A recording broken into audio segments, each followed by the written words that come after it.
1, 2, 3.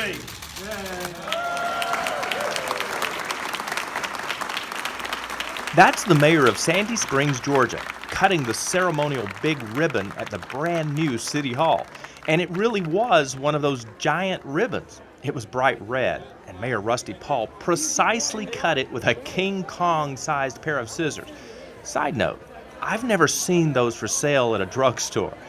Anyways, I've attended numerous ribbon cuttings in my journalism career. Whether it's a new business being celebrated or here at the official opening of City Hall, everyone is always in a good mood. The speakers constantly thank those in attendance for being on hand for a momentous occasion. But there were some residents who lived just a few miles away who made certain they were not in attendance at this ribbon cutting ceremony. I think they need to step up and be accountable. They didn't want to see the smiling politicians in front of their shiny, expensive new building, including the private terraces for the city employees with views of a distant skyline of Atlanta. A few residents didn't want to hear the splashing from the outdoor water fountains that could be used by children on a hot summer day. Some residents are too angry to celebrate with their city.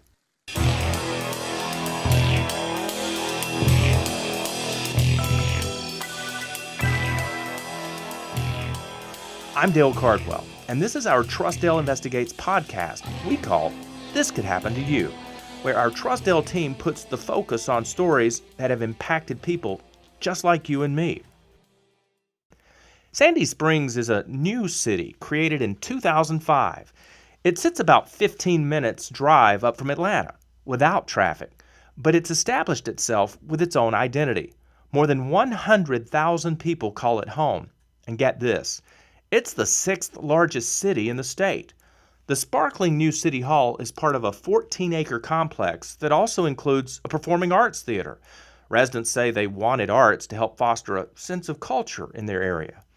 The newly constructed floor-to-ceiling 5-story glass building sits up on a slight hill, known for where there used to be a closed-down Target store. But the city also had to use threats of eminent domain to acquire more space for their development. A popular Mellow Mushroom pizza joint and a Waffle House with loyal customers were forced to close before the bulldozers moved in. And now, bulldozers are crisscrossing Mabry Road like it's ants on a mission. It's a normally quiet neighborhood, only about 2 miles from City Hall. Sandy Springs inherited a problem on Mabry Road when the residents decided to form its own city government and break away from the county. Many felt Fulton County was neglecting the taxpayers in this area, which is part of the reason for the split from the county. The well-known problem that existed on Mabry?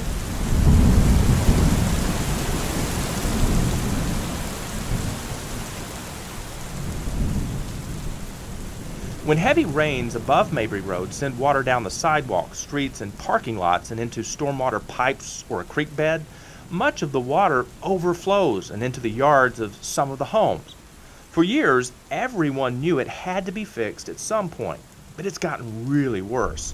Some say it's because the city approved more development upstream. Regardless, Sandy Springs is currently upgrading the size of the pipes. The new pipes are massive. I can stand straight up inside of them, and my hands barely reach the edges of the circular cement tube.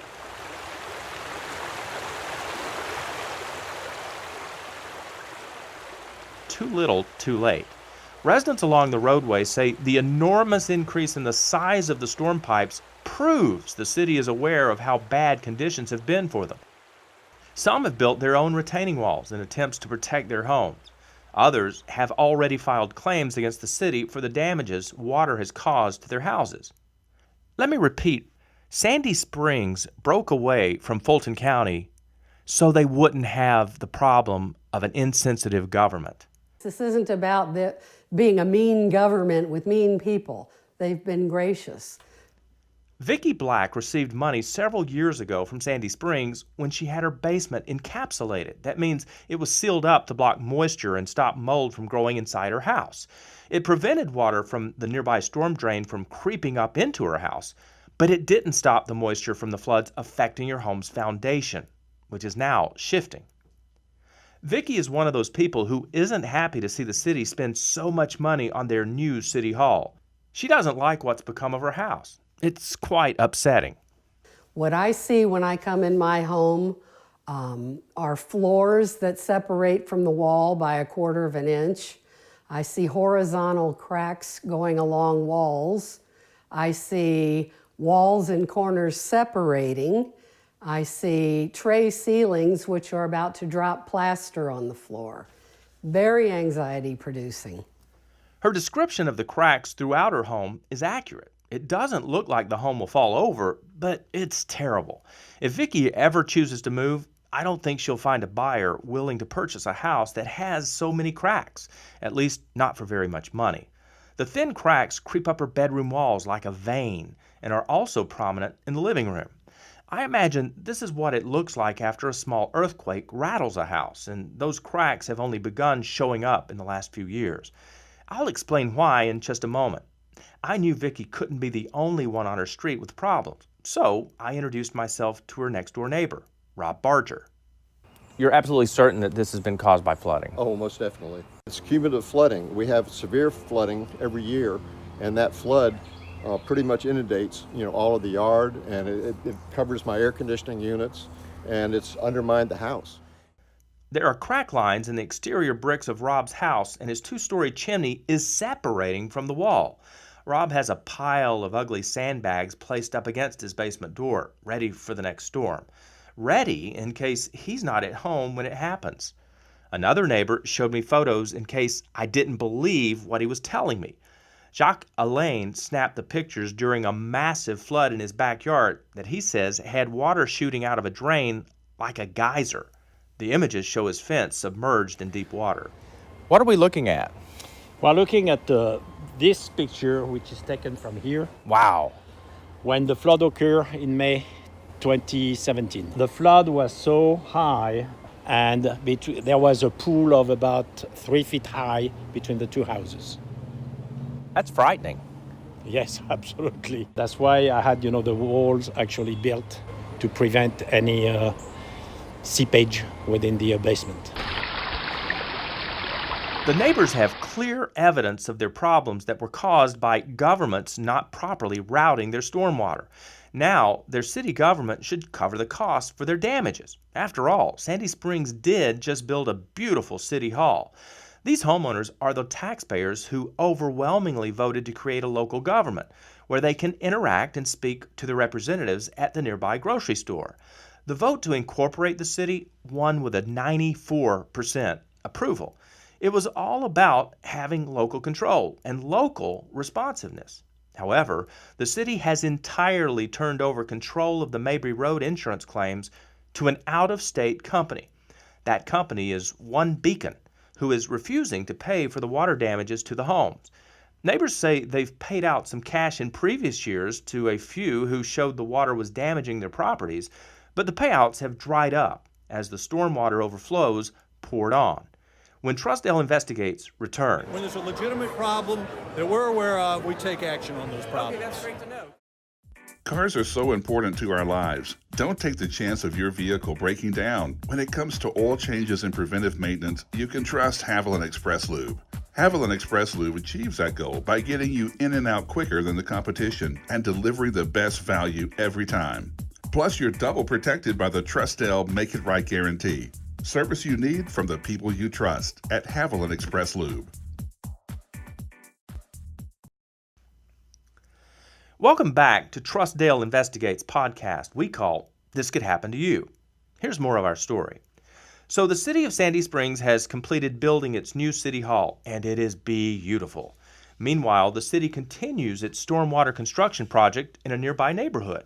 But the city and its insurance provider aren't taking much responsibility for the problems the stormwaters have caused in the past. Here's the city manager of Sandy Springs, John McDonough. We help everybody out in the city of Sandy Springs. Okay, so When there's a legitimate problem that we're aware of, we take action. The role of a city manager includes making suggestions and guidance to the elected city leaders. He reports to the city council and the mayor. So one of my longtime Trussdale producers caught up with the city manager at the city's celebration at the grand opening of City Hall to get answers. I think you ought to share with me what the facts are on the case? I'm not familiar with it. You're not familiar with any damages of the homes on Mabry I'm not Road? sure what road what Mabry you're talking Road? about. I know we have a multi-million-dollar drainage project on Right. Mabry Road to fix drainage problems in that area. Seemingly, the city manager wasn't familiar with the residents' complaints of damages to their homes. But my producer, Joe Hirsch, who spoke with him, has another take. Dale, oftentimes a person who works for government never has to answer to the residents. They can represent the leaders who sign their paychecks, but ignore the people who truly matter. That's the citizens. The city manager of Sandy Springs is reported to make over $200,000 a year in compensation. He takes all that money every year via the residents, but I think he's actually afraid of them. And city manager John McDonough told me he found it unprofessional for me to ask him questions about the homeowners on Mabry Road on a day when everyone else in the media were there to celebrate the city. He tried to pawn me off to a city attorney. So, Joe, we repeatedly asked to speak with the city attorney or anyone in the city on another day. But the director of communications for Sandy Springs, Sharon Cron, said no way, they won't comment. She said she used to be a reporter herself, and we should understand the city's position.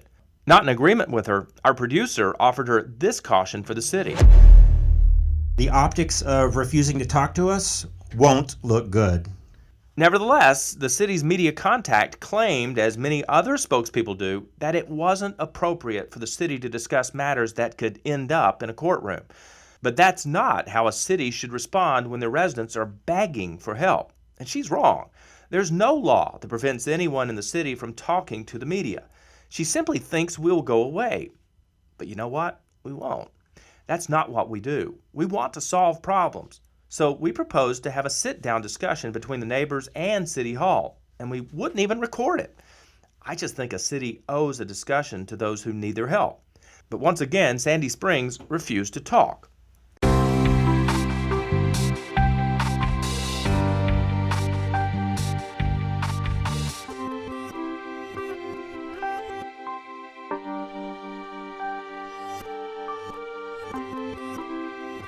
Within a year after Vicki had the work completed sealing her basement, which the city paid for, she noticed her house was developing those numerous cracks I described in the drywall and spaces forming along some of her walls and floors. She hired an engineer who prepared a report of findings and took photos of the situation.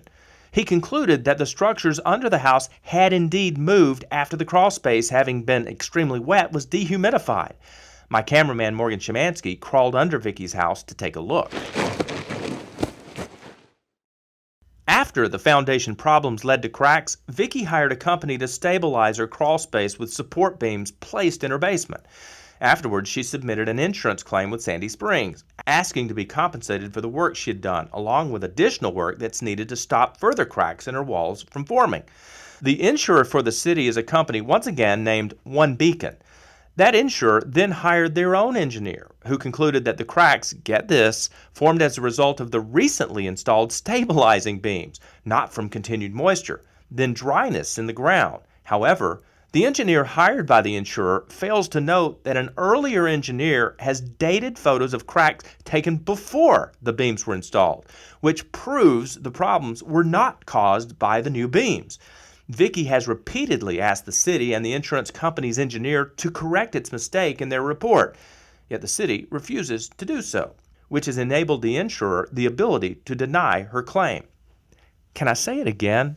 Sandy Springs was formed because local residents felt the county was not responsive to their concerns. Sandy Springs is not being responsive to the homeowners on Mabry Road. Through an Open Records Act request, Trussdale obtained stacks of emails and documents from the city. We poured through them and found that an engineer hired by the city of Sandy Springs Insurance Company is indeed using inaccurate information. And when Vicki notified the engineer of the wrong data, the insurance company told her to back off, not to even try to communicate with their engineer. You've got to wonder why the city won't look at the facts, but only wants to look at the insurance company's denial.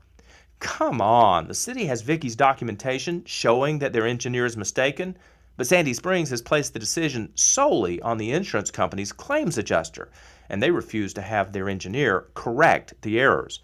We can't prove the motive, But it's understood that the more claims an insurance provider denies, the lower they can keep their rates. Sandy Springs has no motive to upset their insurance company. It appears they'd rather infuriate a handful of residents who don't have much voice.